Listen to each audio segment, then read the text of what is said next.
అందరికీ నమస్కారం అండి. ముందుగా మన యొక్క ఛానల్కి ప్రతి ఒక్కరూ సపోర్ట్ చేయండి. మనం చేస్తున్న వీడియోస్కి మీరు మంచి లైక్స్ ఇవ్వడం ద్వారా మన వీడియోస్ ప్రజలకు మరింతగా చేరువవుతాయి కాబట్టి మంచి లైక్స్ ఇస్తారని నేను ఆశిస్తున్నాను. అలాగే ఆంధ్ర రాష్ట్రంలో జరుగుతున్న ఈ రాజకీయ పరిణామాలు తీసుకున్నా, కూటమి ప్రభుత్వ పాలన తీసుకున్నా కూడా చాలా మంది రాజకీయ విశ్లేషకుల భావన కావచ్చు, సీనియర్ రాజకీయ నాయకుల భావన కావచ్చు, చదువుకున్న కొద్దో గొప్ప మాలాంటి వాళ్ళ భావన కూడా ఒకటే. మీరు టార్గెట్ చేస్తుంది అంటే ఈ కూటమి ప్రభుత్వం టార్గెట్ చేస్తుంది జగన్మోహన్ రెడ్డి గారిన, లేదు ఆంధ్ర రాష్ట్ర భవిష్యత్తున. ఒక్కసారి ఈ కూటమి ప్రభుత్వానికి సంబంధించిన పెద్దలు ఒకసారి ఆలోచిస్తే చాలా బాగుంటుంది. కారణాలు ఏంటి అంటే, ఆంధ్ర రాష్ట్రంలో ఒకవైపేమో వాలంటరీ వ్యవస్థ రద్దయింది అని చెప్పడంతో వాళ్ళ ధర్నాన్ని చూస్తున్నాం. అలాగనే అంగన్వాడీ ఉద్యోగస్తులు ధర్నాలు చూస్తున్నాం. అలాగే విశాఖ స్టీల్ ప్లాంట్ ఉద్యోగులు ఒక పక్క వాళ్ళు ధర్నాలు చేస్తున్నారు.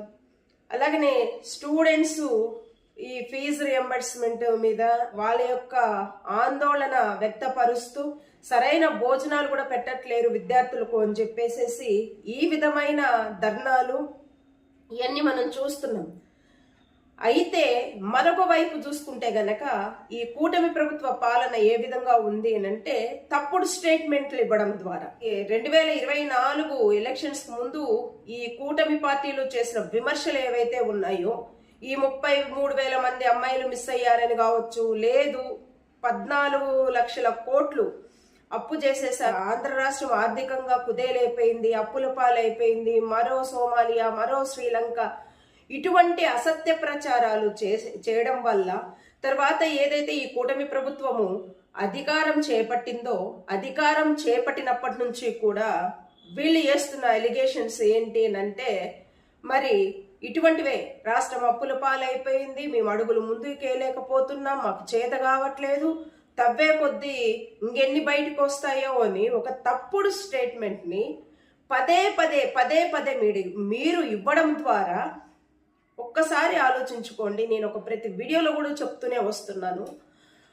ఒక వైఎస్ఆర్సీపీ కార్యకర్త ఒక తప్పుడు అలిగేషన్ వేసినా, లేదు ఒక అసభ్యకరమైన పోస్ట్ వేసినా ఒక రాష్ట్రం వరకే ఉంటుందేమో, కానీ ఈ యొక్క కూటమి ప్రభుత్వానికి సంబంధించిన నాయకులు కావచ్చు, మంత్రులు కావచ్చు, ఎంపీలు కావచ్చు, ఏ మాట అయితే మాట్లాడుతున్నారో 33,000 మంది అమ్మాయిల మిస్సింగ్ గురించి కావచ్చు, లేదంటే ఆంధ్ర రాష్ట్రం అప్పులమయమైపోయిందనే విధానం కావచ్చు, ఏదైతే మీరు పదే మాట్లాడుతున్నారో అవి ఈరోజు స్టేట్ నుంచి జాతీయ అంతర్జాతీయ లెవెల్స్కి మీరు చేస్తున్న విమర్శలు ఆ స్థాయికి వెళ్తున్నాయి అంటే, రేపటి రోజు ఆంధ్ర రాష్ట్రానికి ఏ విధంగా పెట్టుబడులు వస్తాయి, ఏ విధంగా కంపెనీస్ వస్తాయి, ఏ విధంగా సంస్థలు వస్తాయి, ఒక్కసారి మీరు ఆలోచించాలి. ఆంధ్ర రాష్ట్రము ఇంత అతలాకుతలంగా కుక్కలు చింపిన బిస్తర్లాగా అయిపోతుంటే, ఒక పక్కేమో ధర్నాలు అనేసి ధర్నాల పరంపర కొనసాగుతుంది, ఒక పక్కేమో రాజకీయ హత్యలు, అత్యాచారాలు ఒక పక్కనుంటే, మరో పక్కనేమో అరెస్ట్ల పరంపర కొనసాగుతూ ఉంటే, ఒక పక్కనేమో కూటమి ప్రభుత్వమే ఇటువంటి అలిగేషన్స్ వేసుకుంటూ ఆంధ్ర రాష్ట్రం అప్పులమయమైపోయింది, అడుగులు ముందుకేయలేకపోతున్నాం అనేసి ఇటువంటి కామెంట్స్ చేసుకుంటూ వస్తుంటే, ఒక అభద్రతా భావానికి వెళ్ళిపోయిన చాలా మంది కూడా పెట్టుబడిదారులు ఆంధ్ర రాష్ట్రంలో పెట్టుబడులు పెట్టడానికి ముందుకు వస్తారా? మీరు టార్గెట్ చేస్తుంది జగన్మోహన్ రెడ్డి గారిని టార్గెట్ చేస్తున్నారా, లేదు ఆంధ్ర రాష్ట్రాన్ని, ఆంధ్ర రాష్ట్ర అభివృద్ధిని, ఆంధ్ర రాష్ట్ర భవిష్యత్తును టార్గెట్ చేస్తున్నారా? మరి కూటమి ప్రభుత్వ పెద్దలు సమాధానం చెప్పాల్సిన అవసరం ఉంది. ఇప్పుడు ఆదాని ఇష్యూ తీసుకొని వస్తున్నారు. మరి ఆదానిని టచ్ చేసే ధైర్యం ఈ కూటమి ప్రభుత్వానికి ఉందా అంటే అస్సలు లేదు. బీజేపీలో ఉన్న సెంట్రల్ నాయకులు ఏమని స్టేట్మెంట్ ఇస్తారు? భారతదేశం మీద ఆధిపత్యం చెలాయించడానికి అమెరికా దేశాలు ఇటువంటి దిగ్గజాలను తన గుప్పిట్లో పెట్టుకోవడానికి ఇటువంటి అలిగేషన్స్ వేస్తూ ఉంటారు. సౌదీ అరేబియా లాంటి కంట్రీస్ ని గుప్పెట్లో పెట్టుకున్నప్పుడు భారతదేశాన్ని కూడా గుప్పెట్లో పెట్టుకోవాలనే ఒక దురాలోచనతో ఆదాని మీద నిందలు మోపుతున్నారు అని చెప్పి బీజేపీ సెంట్రల్ గవర్నమెంట్ కు సంబంధించిన పెద్దలేమో ఇటువంటి స్టేట్మెంట్ ఇస్తారు. అదే ఆంధ్ర రాష్ట్రానికి వచ్చేటప్పటికి మరి ఆదానిని టచ్ చేయకుండా జగన్మోహన్ రెడ్డి గారి మీద ఇటువంటి కేసులు బనాయించడానికి ఇంకా ఇష్టారాజ్యంగా మరి మనకు తెలిసి ఇటువంటి కేసెస్ లో జగన్మోహన్ రెడ్డి గారిని అరెస్టు చేయడం అనేది ఇంపాసిబుల్.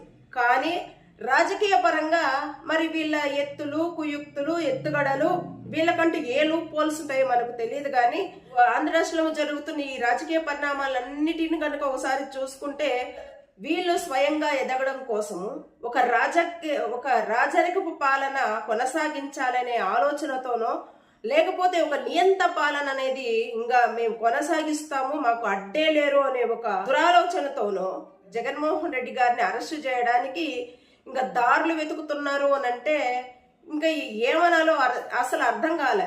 ఒక యూనిట్ 4 రూపాయల చిల్లరతో ఆయన కొనుగోలు చేశారు విద్యుత్తు చంద్రబాబు నాయుడు గారు. అదే జగన్మోహన్ రెడ్డి గారు వచ్చిన తర్వాతన ₹2.49 సంథింగ్ యూనిట్కి జగన్మోహన్ రెడ్డి గారు కొనుగోలు చేశారు. దాదాపుగా సేవ్ చేసే ప్రయత్నమే చేశారు జగన్మోహన్ రెడ్డి గారు. ఆదాని దగ్గర నుండి ఈ సౌర విద్యుత్తును కొనుగోలు చేసిన మోదీ గారి ప్రభుత్వము మరి ఆనిముచ్చమే, ఆదాని గారు ఆనిముచ్చమే. రాష్ట్రానికి ఈ సౌర విద్యుత్తు కొనుగోలు చేసినందుకు జగన్మోహన్ రెడ్డి గారు దోషి. ఈ విధమైన రాజకీయాలు ఆంధ్ర రాష్ట్రంలో తప్ప మరెక్కడ మనం చూసుండం. జగన్మోహన్ రెడ్డి గారన్నా వైఎస్ రాజశేఖర రెడ్డి గారు అన్నా ఖచ్చితంగా ఒక 3-4 వర్గాలకు అస్సలు కాదు. ఇది ఈరోజు కొత్తగా కాదు. మరి దశాబ్దాల నుండి ఇటువంటి దాడే రాజశేఖర రెడ్డి గారి మీద జరిగింది. అలాగనే ఆయన వారసుడిగా జగన్మోహన్ రెడ్డి గారి మీద కూడా నేటికి జరుగుతూనే ఉంది. ఏ రాష్ట్రంలో కూడా ఏ రాజకీయ నాయకుడు ఎదుర్కోని సవాళ్లు కావచ్చు, ఎదుర్కోని విమర్శలు కావచ్చు, ఇంకా లేనిపోని అబండాలు వేయడము, అరెస్టు చేయడము, ఆయనని ఆర్థిక నేరస్తుడు అనడము, అలాగనే ఫ్యాక్షనిస్ట్ అనడము, అలాగనే సైకో అనడము, ఆత్మలతో మాట్లాడుతున్నాడు అని చెప్పడము, పిచ్చివాడిగా క్రియేట్ చేయడము, ఆర్థికంగా ఆంధ్ర రాష్ట్రాన్ని ఇంకా నాశనం చేసేసినాడు జగన్మోహన్ రెడ్డి అని చెప్పడము, ఇటువంటి గ్లోబల్ ప్రచారము ఎంత చేస్తున్నారు అనంటే దీనివల్ల మీరు పొందుతున్న పైశాచిక ఆనందం ఏంటో నాకైతే తెలియదు. కానీ ఆంధ్ర రాష్ట్ర భవిష్యత్తును మాత్రము అంధకారంలో నెట్టేస్తున్నారు, కుక్కలు చింపిన విస్తరణ చేసేస్తున్నారు. మీరు టార్గెట్ చేస్తుంది మాత్రము ఒక జగన్మోహన్ రెడ్డిని కాదు, ఆంధ్ర రాష్ట్రాన్ని, ఆంధ్ర రాష్ట్ర భవిష్యత్తును మీరు టార్గెట్ చేస్తున్నారు. తద్వారా ఆంధ్ర రాష్ట్రానికి పెట్టుబడులు కానీ కంపెనీలు కానీ రాకోకుండా మీ వంతు కృషి మీరు చేస్తున్నారు అని చెప్పి చాలా క్లారిటీ వస్తుంది జనాలకి. ఆంధ్ర రాష్ట్ర భవిష్యత్తు కోసం తహతహలాడేది, కష్టపడేది, ఆంధ్ర రాష్ట్రాన్ని అభివృద్ధి బాటలో నడిపించేది, సంపదను సృష్టించేది విజనరీ నాకుంది అని చెప్పుకోగలిగిన కూటమి ప్రభుత్వ నాయకులు ఎవరైతే ఉన్నారో ఈ కూటమి ప్రభుత్వ నాయకులు మోదీ గారి దగ్గరికి వెళ్ళి మాకు ఆంధ్ర రాష్ట్రం అప్పులమయమైపోయింది, మరో సోమాలియానో మరో శ్రీలంకనో మరి అయిపోయింది సార్, మాకు అమరావతికి అప్పులు కాకుండా మాకు ప్రత్యేక హోదా ఇచ్చేయండి, ప్రత్యేక హోదా ఇచ్చినారంటే మా రాష్ట్రము బాగుపడుతుంది, తద్వారా కంపెనీలు వస్తాయి, మా రాష్ట్ర యువతకు ఉద్యోగాలు అధికంగా వస్తే మా రాష్ట్రము అభివృద్ధి చెందుతుంది, తద్వారా మా జీవితాలు మెరుగుపడతాయి అని మరి నీతిగా నిజాయితీగా ఈ కూటమి ప్రభుత్వ పెద్దలు వెళ్ళి ప్రత్యేక హోదా కోసము మోదీ గారిని అడుగుతారా అనంటే అటువంటి సాహసాలు మేము చెయ్యం. ఎంతసేపు మా వర్గానికి సంబంధించి అమరావతిని డెవలప్ చేసుకుంటాం, అదే రాజధాని, అక్కడ రియల్ ఎస్టేట్ కుదేలైపోయినప్పటికీ కూడా చుట్టూతల ఆంధ్ర రాష్ట్రంలో చుట్టూతల ఉన్న హైకోర్టులు కానీ, యూనివర్సిటీలు కానీ, ఇంకా లోకాయుక్తాలు కానీ, ఇంకా రైల్వే జోన్స్ కానీ ఇంకా అన్నీ తీసుకొని వచ్చి అమరావతిలో మేము పెట్టుకుంటాం, అక్కడ మా వర్గాన్ని డెవలప్ చేసుకుంటాం, మేము బాగుపడతాం. ఆంధ్ర రాష్ట్రము ఏ గంగలో కలిస్తే మాకెందుకు, మా అమరావతి డెవలప్ అవుతే చాలు కానీ ఆంధ్ర రాష్ట్ర డెవలప్ను మేము కోరుకోవట్లేదు అని చెప్పి చెప్పకనే చెప్తుంటే ఇటువంటి కార్యాచరణల్ని యాక్సెప్ట్ చేస్తున్న కొంతమంది జనాలను చూస్తే ఖచ్చితంగా జాలి అనిపిస్తుంది. ఎందుకనంటే అరే నాయనా, ఇప్పటికైనా మీరు నిజాలు గ్రహించండిరా. జగన్మోహన్ రెడ్డి గారిని కాదు వీళ్ళు టార్గెట్ చేస్తుంది, మోహన్ రెడ్డి గారి భుజాన తుపాకీ పెట్టి ఆంధ్ర రాష్ట్రాన్ని నాశనం చేస్తున్నారా.